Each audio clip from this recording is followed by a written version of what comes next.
నానా ఆ, పాలపేట కొనడానికి వెళ్తున్నాను, ఎదురండి. ఏంటి ఎదురు నానా, ఎదురు. రే, ఎవరైనా జరగవలసిన పని జరగాలని ఎదురమ్మంటారు, లేకపోతే ఊరు వెళ్ళేటప్పుడు ఎదురమ్మంటారు. నువ్వేట్రా పాల ప్యాకెట్కి వెళ్ళినప్పుడు ఎదురమ్మంటున్నావు? అదంతా రొటీన్ నానా, ఆ. ఇదే వెరైటీ. ఆహా. మీరు రండి. ఓ సరే సరే.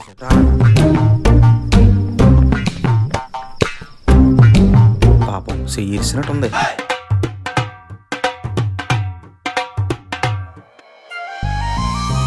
ఇదా అదా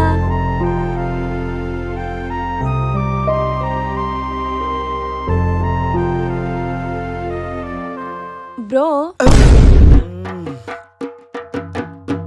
ఓడి అమ్మ, అనవసరంగా మా నాన్న ఎదురమ్మన్నాను.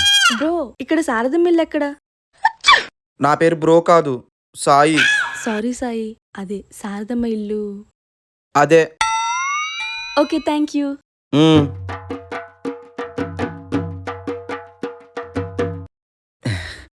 ఎలా అయినా ఈ అమ్మాయిని దారిలో పెట్టాలి.